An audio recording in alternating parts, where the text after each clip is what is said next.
Masa kejayaan ajaran Wahabi di Indonesia nampaknya sudah akan berakhir. Alhamdulillah. Wahabi adalah sebuah tafsir Islam yang sangat kaku dari Arab Saudi yang selama lebih dari 40 tahun terakhir ini menyerbu Indonesia. Kehadiran Wahabi sudah membuat kacau Indonesia.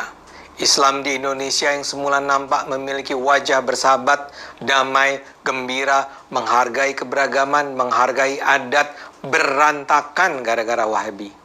Tapi kini tanda-tanda berakhirnya kejayaan Wahabi mulai terlihat.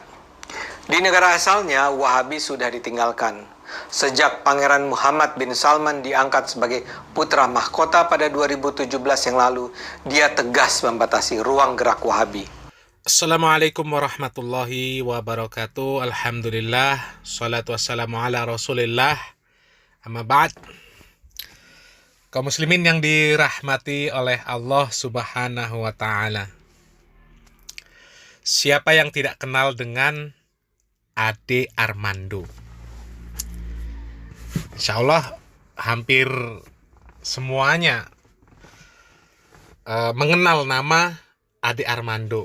Bahkan baru-baru berapa bulan yang lalu ini terjadi kasus pengeroyokan terhadap Ade Armando yang dilatar belakangi karena pelaku itu kesal karena seringnya keluar statement-statement dari Ade Armando ini yang menyakiti hati saudara-saudara kita kaum muslimin. Ya, kali ini cukup tergelitik ini membaca judul video dari Ade Armando tersebut. Jadi tanda-tanda berakhirnya kejayaan Wahabi di Indonesia. Ya. Jadi Wahabi itu sendiri kan buatan mereka. Ya. Mereka yang membuat istilah Wahabi. Kemudian mereka sematkan kepada orang lain yang mereka maksud dengan Wahabi tersebut.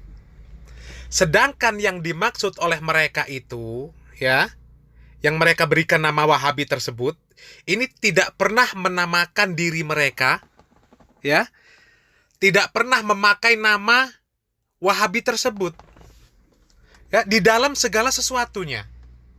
Apakah itu lembaga, apakah itu kegiatan dan lain sebagainya, ya.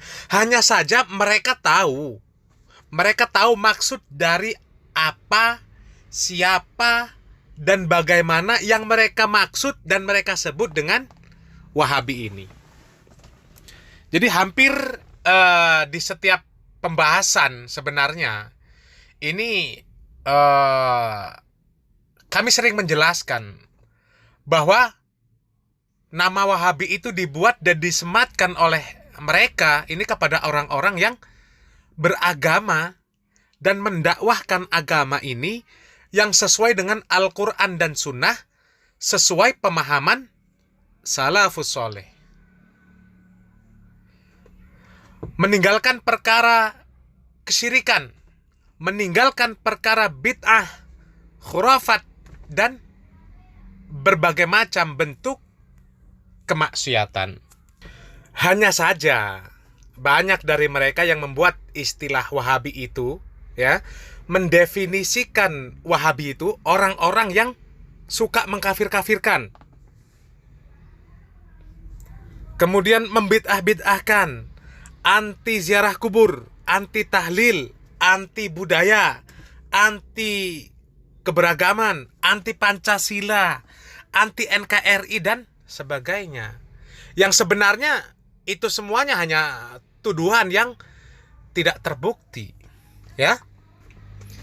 Silakan lihat lembaga pendidikan yang dianggap oleh mereka ini sebagai lembaga Wahabi.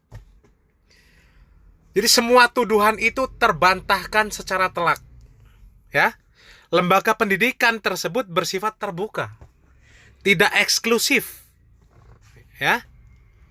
Kemudian apakah mereka menganggap bahwa seluruh santri dan wali santri yang ada itu adalah orang-orang yang mereka sebut Wahabi? Tidak. Ada yang mereka itu dari Ormas NU. Ada yang dari Muhammadiyah, ada dari Jamaah Tabligh, ada Persis, Al-Irsyad. Bahkan tidak sedikit wali santri yang mereka itu masih perlu bimbingan untuk benar-benar menjadi seorang muslim.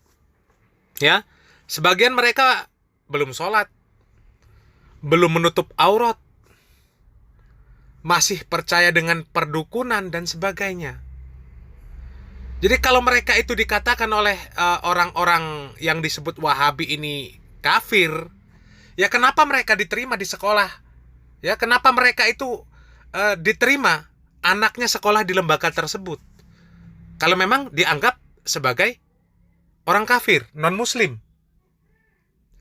Belum lagi orang-orang yang dinilai berfaham Wahabi ini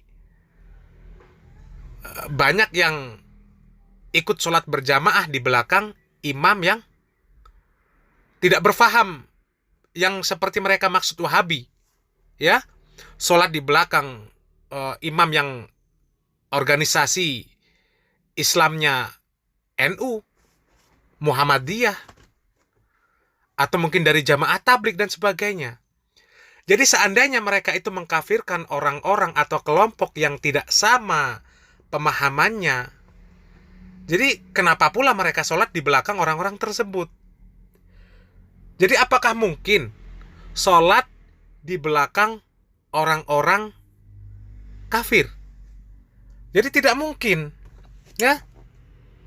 Kemudian lagi tentang informasi tentang lembaga tersebut ini terekspos luas, ya. Lembaga tersebut resmi, sah, mempunyai legalitas yang sesuai dengan aturan hukum dan undang-undang yang berlaku di Negara Kesatuan Republik Indonesia.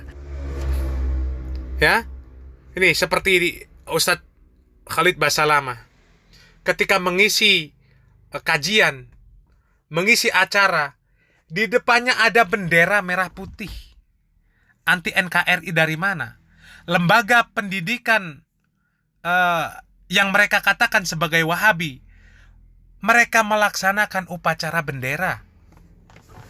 Ya, belum lagi banyak dari pejabat-pejabat pemerintahan, kemudian dari TNI, Polri, yang mereka memasukkan anaknya untuk sekolah di lembaga yang mereka berikan istilah Wahabi.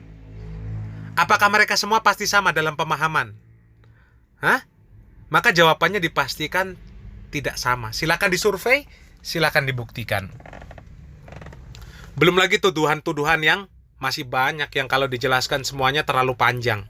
Ya, kembali kepada judul video yang sedang kita bahas. Tanda-tanda berakhirnya kejayaan Wahabi di Indonesia. Apakah yang mereka sebut sebagai Wahabi sudah jaya? Hah? Kapan mereka mencapai kejayaan? Belum. Masih jauh.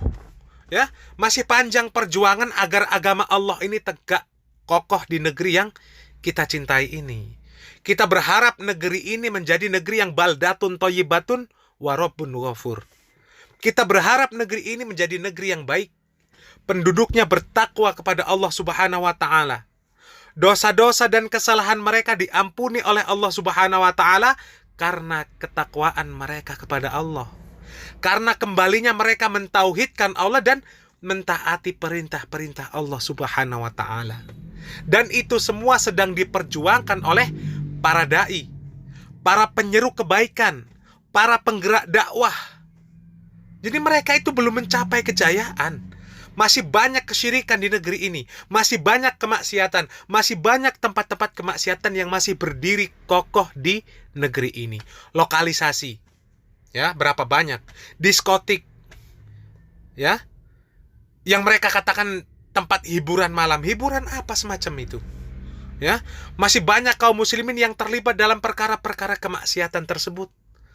Masih banyak kaum muslimin yang belum menjalankan kewajiban mereka, ya, sebagai seorang muslim. Ya, terutama masalah sholat. Di mana sholat ini adalah menjadi kunci diterimanya amalan-amalan mereka yang lain. Di mana sholat ini menjadi perkara yang akan dihisap oleh Allah Subhanahu wa Ta'ala pertama kali.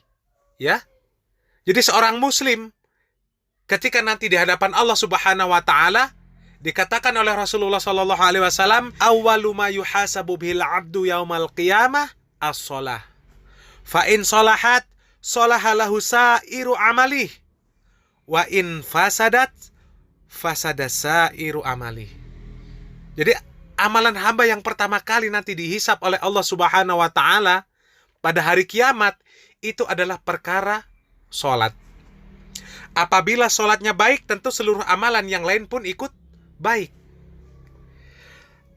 Akan tetapi apabila sholatnya itu buruk, sering tidak sholat, ya, sholatnya tidak sesuai dengan tuntunan Rasulullah Sallallahu Alaihi Wasallam, ya, secara global dikatakan apabila sholatnya buruk, maka seluruh amalan pun ikut buruk. Ya, jadi di mana mereka bisa menyebut masa kejayaan orang-orang yang mereka sebut dengan Wahabi, ya, dan bagaimana pula bisa berakhir, ya, yang mereka katakan Wahabi ini, bagaimana bisa berakhir menjalankan perintah atau menjalankan perkara-perkara yang masuk di dalam arkanul iman dan arkanul Islam tidak akan pernah berakhir. Melaksanakan perintah Allah dan Rasul-Nya tidak akan pernah berakhir, baik perintah mengerjakan maupun perintah untuk meninggalkan. Jadi perkara itu semuanya akan berakhir ketika nanti Allah Subhanahu wa Ta'ala mewafatkan kaum muslimin. Ya, terlebih mewafatkan kaum muslimin nanti secara keseluruhan kaum muslimin ini akan diwafatkan oleh Allah Subhanahu wa Ta'ala yang punya keimanan di dalam hatinya sekecil apapun keimanan tersebut. Jadi artinya ketika Allah Subhanahu wa Ta'ala akan mendatangkan hari kiamat, barulah semuanya itu berakhir. Ya, apakah telah jaya atau tidak mencapai dikatakan kejayaan, maka semuanya pasti berakhir. Dan selagi Allah Subhanahu wa Ta'ala masih memberikan kesempatan untuk beramal dan berdakwah, maka orang-orang yang disebut Wahabi ini tidak akan pernah berhenti berusaha menjadikan negeri ini negeri yang diisi oleh manusia-manusia yang mentauhidkan Allah Subhanahu wa Ta'ala, bertakwa kepada Allah Subhanahu wa Ta'ala, berharap menjadi negeri, ya, yang diharapkan, yang Allah Subhanahu wa Ta'ala limpahkan keberkahan dari langit dan bumi, sebagaimana janji Allah Subhanahu wa Ta'ala di dalam surat Al-A'raf ayat 96. Walau anna ahlal qura amanu wattaqau lafatahna alaihim barakatim minas sama'i wal ard. Kalau seandainya penduduk suatu negeri, ya, itu beriman dan bertakwa kepada Allah Subhanahu wa Ta'ala, pastilah Allah Subhanahu wa Ta'ala akan menurunkan atau melimpahkan kepada mereka berkah dari langit dan bumi. Barakallahu fikum. Wassalamualaikum warahmatullahi wabarakatuh.